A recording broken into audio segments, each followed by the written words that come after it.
not really been permitted. I mean, it was taking Mondrian many, many steps beyond. And then in the Julio Leparc. Leparc is another artist who uses circles in his work, but his circles are extraordinarily systemic. They are part and parcel of a system, of a kind of mathematics of circles, not, I would say, as personal as the circles are in many of the other artists. And then, again, they've been described so eloquently and in much better images by Joe's remarks, but this incredible complexity which begins to unfold into the 21st century with these 21st century interpretations, with interpretations that come out of a digital world, that come out of fractals, the notion of one shape becoming many, many shapes, sort of the fractality of these kinds of compositions, and sort of very, very Baroque versions of the idea of Mondrian, with tremendous complexity included. And this fabulous painting, which both is geometric abstraction, but of its moment, it's kind of like disco geometric abstraction in some way, this incredibly hot, throbbing kind of work that's there. And then a really interesting acquisition by the collection, which was not included in the exhibition, which is a light work, taking these ideas to the next step and buying a circular work, which is, again, kind of pushing what geometric abstraction is possible. This work was very interesting to me because it connected back to an artist that I like very much and could imagine being in this collection, though maybe the collectors couldn't imagine it. And that is a wonderful artist from Caracas named Gecko. She was, again, part of the mass migration of fabulously creative, fabulously intelligent people that came out of Europe, many of them German, and other countries because of the rise of Nazism. She resettled in Caracas, and she made these fantastic works. And we're only beginning to appreciate what she did in these very complex works. She was a friend of Calder's, very good friend of Leon Polk Smith's. They were in very regular communication. But she made these wire sculptures of immense complexity, and a kind of complexity and kind of richness which we've become to appreciate more and more 40 and 50 years after they were made. And now I want to end with an Argentinian artist who is in the highest place you can be in New York. He's on the roof of the Metropolitan Museum of Art. This is Thomas Sarzano. He is no longer living here, but he's an Argentinian artist, and he is the big deal in New York at the moment. So you're all quietly sitting in Buenos Aires, but this artist is on the top of the Metropolitan Museum of Art in New York, dominating the New York City sky screen. Every summer, the Metropolitan Museum of Art, desperately trying to be au courant and modern, since it's a museum that deals with 2,000 plus years of history, puts a contemporary artist on the roof, and they commission that artist to make something.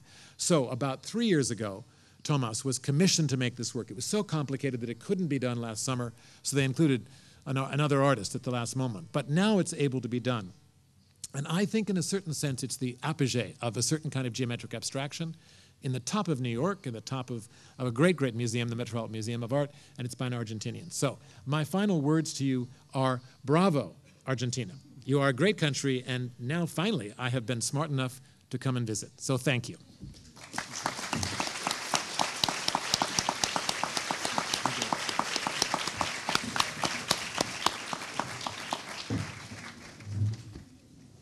Bueno, el panel queda abierto como para hacerle preguntas a los expositores.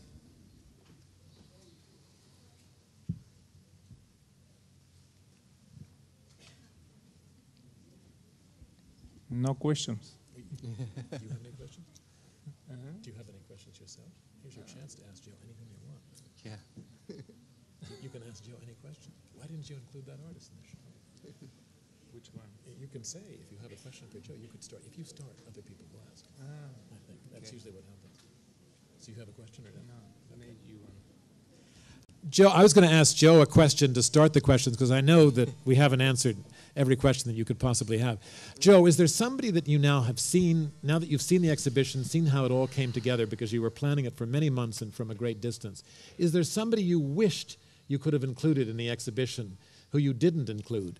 And is there a contemporary artist that if you could challenge Aldo and say, I want you to buy this artist, who would that artist be? I want him to buy a Thomas Sarzano and put it on the roof, so that's me. That would be good. There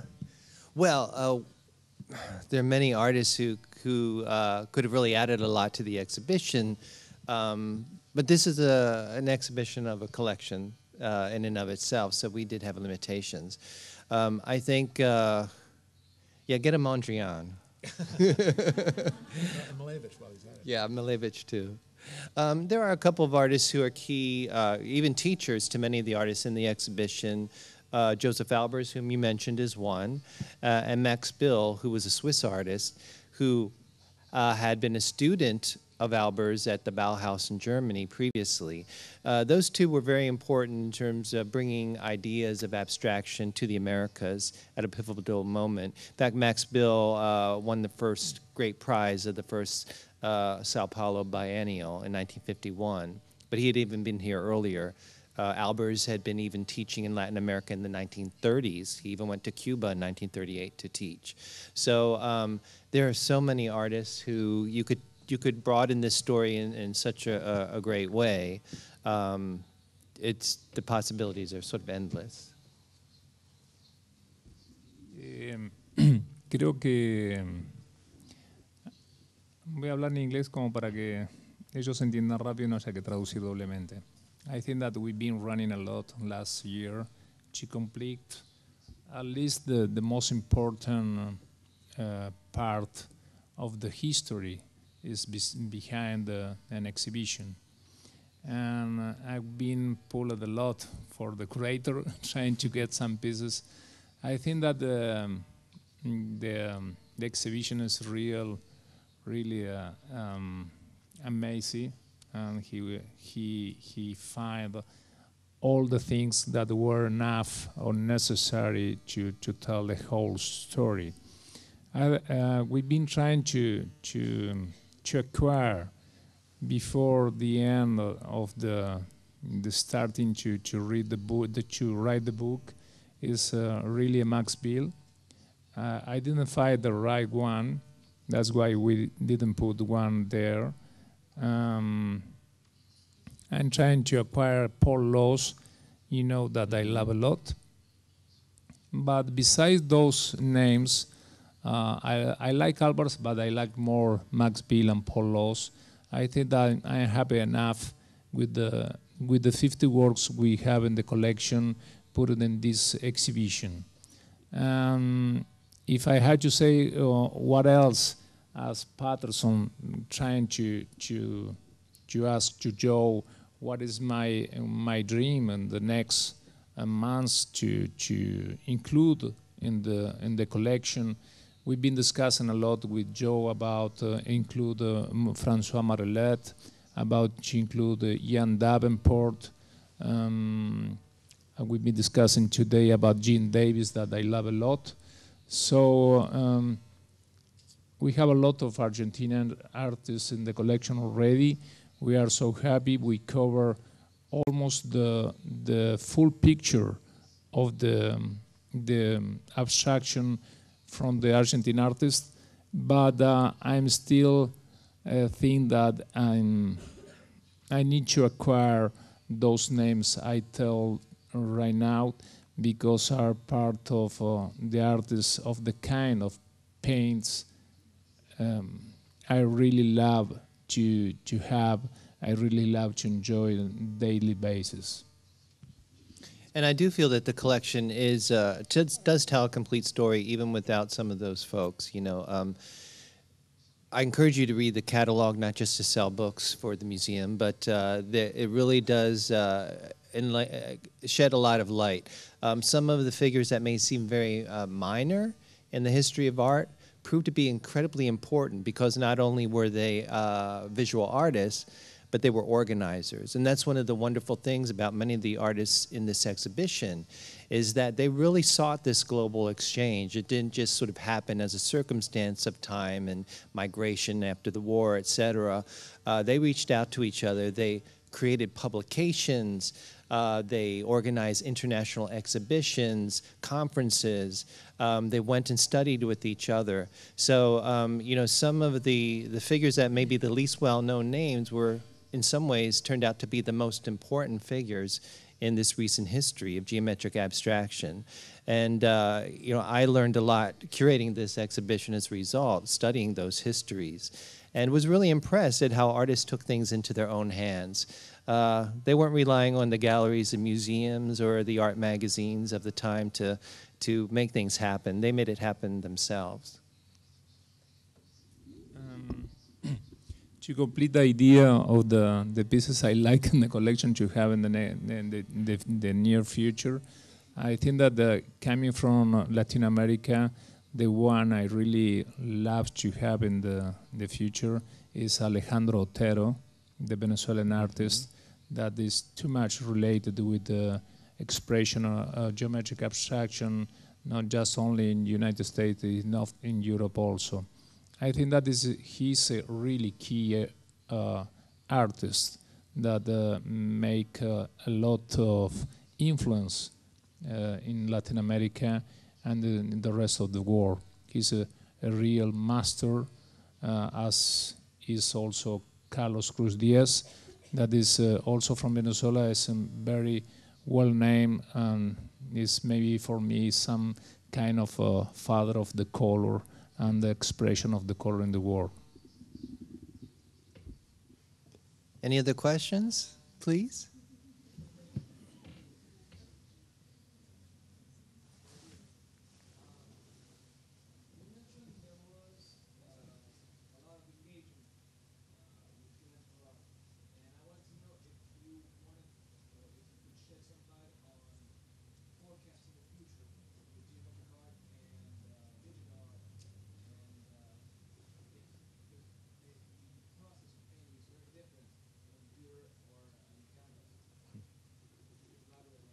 Sure.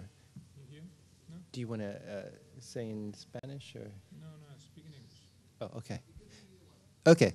Well, the question was there are a few aspects to the question.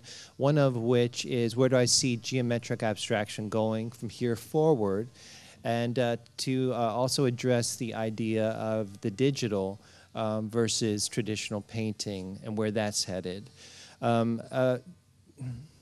About 10 years, actually it was 10 years ago, I curated an exhibition called Post-Digital Painting at a museum in the United States. So I'll answer the second part of your question first, because that's a really fascinating topic for me. In the 19th century, when photography was invented, it changed the course of art history. Every new technology, especially every new visual technology, has a profound effect on the visual arts. And in the case of photography, this allowed artists the freedom to do other things than mimic the natural world. Hence, we got Impressionism. We got artists focusing on things that the camera couldn't do. So this led to a revolution in modern painting. The camera was a very important aspect of that. Now, move forward to the 1990s when Macintosh and Hewlett-Packard made computers available to every family. Imagine the profound impact of the computer technology on the way we see. I think it's even more pervasive than what the camera did for culture at the time.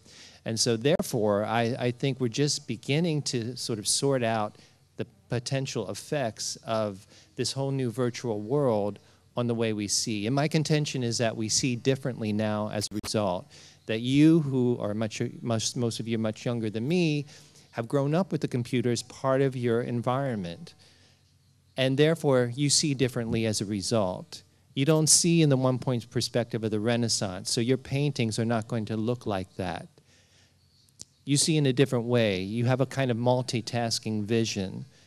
And therefore, the idea of montage, collage, overlay, mutation, these are really very much a part of how you perceive the world, and are rightly so, because that's the way the world is today. So I see artists more and more evincing an idea of digital perspective in their work, which is something more malleable, more animated, and less easy to decipher. And I think some of the latest paintings in this exhibition start to get at that idea. And I do think, addressing now the first half of your question, that's probably a big part of where geometric abstraction will move. Again, the effects of technology, I think, are just beginning to be felt in the realm of painting. And I believe that we'll see a lot more come from that. And I don't think it'll erase the brush, paint, and canvas. In fact, I think artists will always want to utilize those materials and techniques to specifically reference the history that came before them. I think Gabrielle Bohr could have done her painting as a digital C-print, but she didn't. And I think that's very significant because she relates her work then to an entire history that came before it. That DNA of Mondrian is still part of her work. And I think that's a very intentional move on her part to make a traditional painting. And my belief is that the world becomes more manufactured, more electronic, more virtual. The handmade object will have even more powerful resonance in our lives.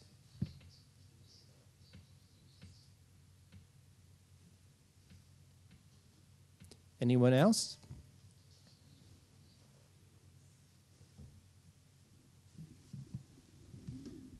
Okay, I want to say again thanks to Joe. I enjoy the last 2 years that we've been working to make this exhibition.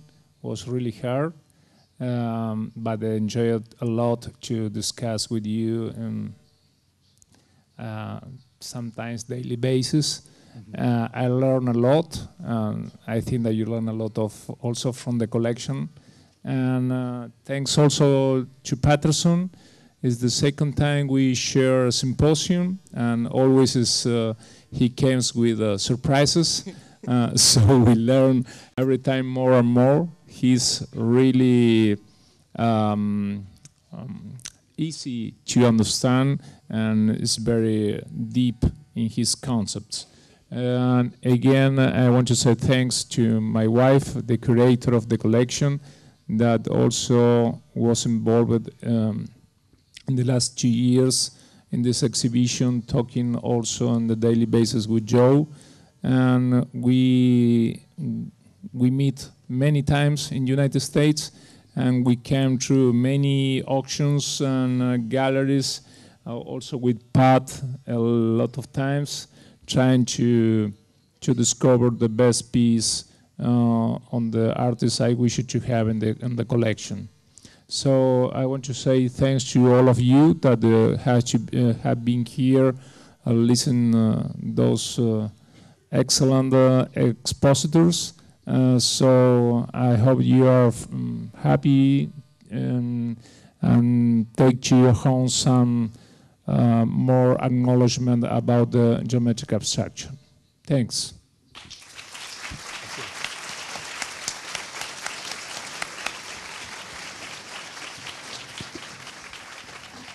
Mr. Houston and Mr. Sims, on behalf of UADE Arts, thank you so much for being here this evening.